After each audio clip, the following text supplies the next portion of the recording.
Students, electric flux हमारा आज का टॉपिक है। इलेक्ट्रिक फ्लक्स हम किसे कहते हैं, देखें। पहले आपको इलेक्ट्रिक फ्लक्स की डेफिनेशन समझनी होगी, फिर हम इसकी डेरिवेशन करेंगे। ये एक हमारे पास हमने ये एक शीट बना लिया, इसमें से इलेक्ट्रिक फील्ड लाइंस पास कर रही हैं। ठीक है, ये इलेक्ट्रिक फील्ड लाइंस पास कर रही हैं।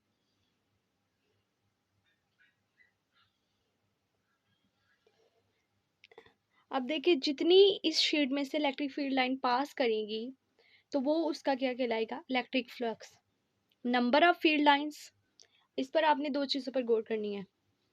Number of field lines passing through a certain area, यानी एक सर्टेन एरिया में से जो चीज़ पास आउट करे उसे हम कहते हैं कि ये इलेक्ट्रिक फ्लक्स है जी उसका। ठीक है, कोई भी एरिया हो सकता है, अगर उसमें से जितनी नंबर ऑफ फील्ड लाइंस जो होती हैं वो पास आउट करेंगी तो उसे हम कहेंगे इलेक्ट्रिक फ्लक्स है। अब हम इसकी वो कर लेते हैं कि हम इसे रिप्रेजेंट किस तरह से करते हैं। तो हम इसे रिप्रेजेंट करते हैं ग्रीक लेटर से, जिसे हम ये फाई भी कहते हैं। ठीक है, ये ग्रीक लेटर है आपका।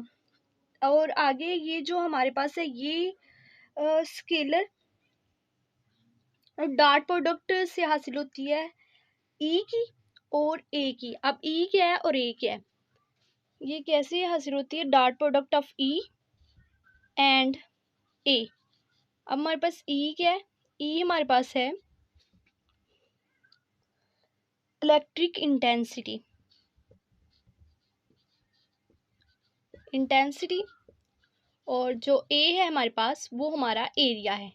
ठीक है, एरिया और इलेक्ट्रिक इंटेंसिटी यानी उसकी कितनी स्ट्रेंथ है, कितनी नंबर ऑफ फील्ड लाइन उसमें से पास कर रही है, तो उस पर डिपेंड करता है। ठीक है, आगे हमारे पास से आपको ये भी पता चल गया कि किस किस पर डिपेंड करता है। तो इसकी जो इक्वेशन है वो बनती है phi E is equal to E dot A. अगर हम ये डॉट खत्म कर दें तो हमारे पास इसमें क्या बनता है,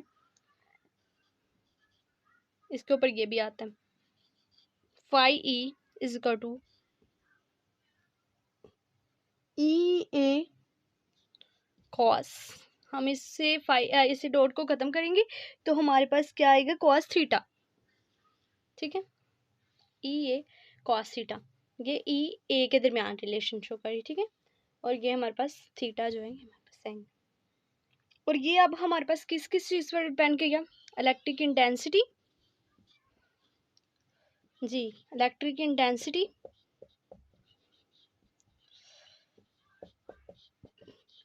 एरिया पे। ये क्वेश्चन आ जाता है कि जो वो है हमारे पास, या फिर जो एमसीक्यूज आ जाता है कि इलेक्ट्रिक फ्लक्स जो है वो किस किस पर डिपेंड करती है, एरिया पर डिपेंड करती है और एंगल पे डिपेंड करती है। ठीक है, एंगल पे डिपेंड करती है, समझ आई बात की।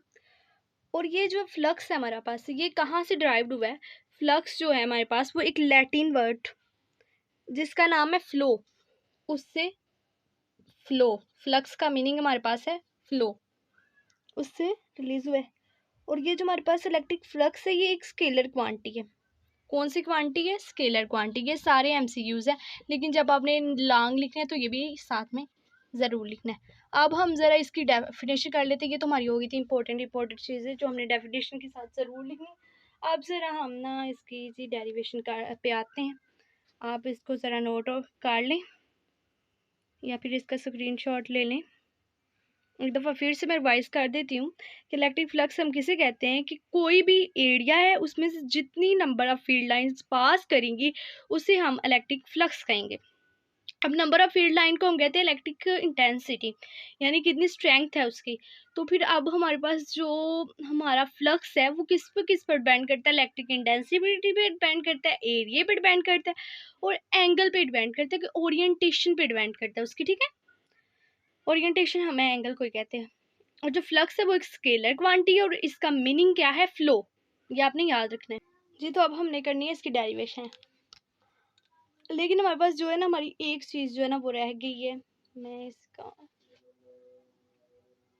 हमारी एक चीज़ रह गई है, वो क्या, इसका यूनिट, इलेक्ट्रिक फ्लक्स का यूनिट क्या होता है जी। तो क्या होता है, किसी को कमेंट में लिखिए आप। ठीक है। अब देखिए इलेक्ट्रिक इंटेंसिटी का क्या यूनिट होता है, एरिया का क्या यूनिट होता है, और जो हमारे पास है कॉस एंगल उसका क्या यूनिट होता है, ये सब कुछ आपने इसका यूनिट ड्राइव करना है। मैं आपको करवा देती हूँ, लेकिन आपने उससे पहले पहले कमेंट में ये सॉल्व करके बताना है, फिर मैं वीडियो के एंड पे आपको बता दूँगी। जी, तो आपको आपने कमेंट में ये जो है ये लिख देना है, ठीक है, कि इसका यूनिट क्या क्या होता है। जी, तो मैं आपको ज़रा हल कर देती हूँ, फिर एंड पे शायद टाइम ना हो, मैं कर देती हूँ, लेकिन आपने खुद भी इसे सॉल्व करना है और कमेंट में ज़रूर आंसर देना है कि आपका किस तरह से आया है। ई ए, क्योंकि आप खुद जब तक नहीं कुछ भी करेंगे तो नहीं होगा। अब देखिए ई का हमारे पास क्या यूनिट होता है, न्यूटन पर कूलम, ठीक है, और एरिया जो हमारे पास है उसका यूनिट होता है मीटर, ठीक है, ये मीटर्स के ये हमारे पास आएगा न्यूटन मीटर स्क्वायर पर कूलम, तो ये हमारे पास इसका यूनिट निकल गया, ठीक है। ये एमसीक्यूज में आ जाता है क्वेश्चन, लेकिन ये मैं आपको क्यों इसका यूनिट खुद इस तरह निकाल के दिखाया, क्योंकि ये एमडी कैड में भी आ जाता है। इसके लिए आपको एडी का भी यूनिट आना चाहिए, फिर ई का भी आपको यूनिट आना चाहिए, ठीक है। अब हम इसकी डेरिवेशन कर लेते हैं, इसे हम कर लेते हैं रेज, ठीक है। अब हम इसे रेज कर लेंगे ज़रा, तो आगे हम इसकी अब डेरिवेशन शुरू करते हैं। आपको जो पिछली चीज़ें पढ़ाई हैं वो आपने अच्छी तरह से याद रखनी है जी। तो डेरिवेशन में पहले हमने क्या करना है, पहले हमने मालूम करनी है कि मैक्सिमम फ्लक्स कब होगा, फिर हमने मालूम करना है कि मिनिमम फ्लक्स कब होगा, ठीक है। पहले हम मैक्सिमम फ्लक्स इसका जो है वो निकाल लेते हैं ज़रा। मैक्सिमम फ्लक्स, मैक्सिमम फ्लक्स जी कब होता है, जब जो चीज़ है हमारे पास मैक्सिमम में आए, ठीक है। अब इसमें हमारे पास क्या होगा, जब एरिया हमारा होगा, एरिया लेना है हमने, और वो जो एरिया होगा वो परपेंडिकुलर हो हमारे पास इलेक्ट्रिक फील्ड इंटेंसिटी के, तो हमारे पास जो फ्लक्स होगा वो मैक्सिमम होगा। एरिया हमने लेना है और वो क्या करना है, परपेंडिकुलर करना है, परपेंडिकुलर इलेक्ट्रिक फ्लक्स के या सॉरी इलेक्ट्रिक इंटेंसिटी के, ठीक है।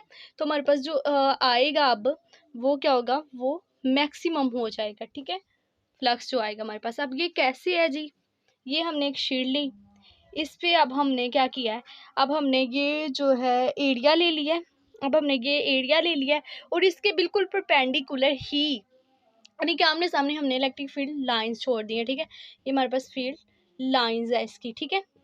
तो हमारे पास इसका जो फ्लक्स होगा वो मैक्सिमम होगा। अब मैक्सिमम कैसे होगा, फाई ई जो हमारे पास है वो किसके इक्वल है, ई ए, ई डॉट ए, ठीक है। अब ये फाई ई है, अब ई डॉट ए को अगर ख़त्म करना है तो उसकी जगह पर हमने क्या लगाना है, आपको पीछे भी बताया, ई ए कॉस थीटा, तो जी अब हम थीटा की जगह पर क्या पुट करेंगे, जब भी कोई चीज़ परपेंडिकुलर होती है तो उसकी वैल्यू जो होती है वो ज़ीरो होती है, ठीक है। तो अब इसमें भी ये जो थीटा है इसकी वैल्यू हमारे पास क्या होगी, ज़ीरो होगी। तो ई ए कॉस ज़ीरो, तो कॉस ज़ीरो जो होता है वो हमारे पास 1 के इक्वल होता है। आपने ये यहाँ पर लगाना है ज़रूर, पेपर में नहीं इस तरह करके आना जिस तरह मैं करवा रही हूँ। चलिए मैं भी लगा ही लेती हूँ, लकीर के फ़कीर होते हैं कुछ स्टूडेंट। तो हमारे पास यहाँ पर 1 आना है और ये ई ए आ गया, ठीक है। तो phi E is equal to E A, तो ये हमारे पास मैक्सिमम फ्लक्स होना था। अगर अब हम लेते हैं कि एक दफ़ा पैरेलल में ले लेते हैं, ठीक है। जब हमने मिनिमम फ्लक्स लेना है तो इसको पैरेलल में लेना है। पैरेलल में कैसे लेना है हम देख लेते हैं जी। तो स्टूडेंट्स अब हमने मिनिमम फ्लक्स लेके आए। मिनिमम फ्लक्स कब होगा हमारा, जब वो जो हमारे पास है एरिया है वो पैरेलल होगा इलेक्ट्रिक फील्ड लाइंस का। वो पैरेलल कैसे होगा, हम एक ये शीट बना लेते हैं फिर से। अब हमने क्योंकि पैरेलल बनाना है इसलिए हमने एरिया लिया है और अब हमारी जो फील्ड लाइंस है, अब फील्ड लाइंस जो है वो उसी तरफ मूव कर रही हैं, लेकिन जो हमारा एरिया है वो हमारे पास कहाँ हो गया है, ये हमारे पास एरिया है और ये इलेक्ट्रिक फील्ड लाइंस है। एरिया जो हमारे पास है वो पैरेलल हो गया, ठीक है। जब ये इस तरह हो गया तो हमारे पास यहाँ पर जो होगा वो क्या होगा, हमारे पास यहाँ पर जो फ्लक्स होगा वो ज़ीरो होगा, क्योंकि यहाँ पर जो एंगल बनता है वो 90 डिग्री का बनता है। तो ई डॉट ए हमारे पास क्या होगा, ज़ीरो हो जाएगा। तो यहाँ पर हमारे पास ज़ीरो आ गया, वो अपने सारी डेरिवेशन करनी है, तो हमारे पास यहाँ पर मिनिमम फ्लक्स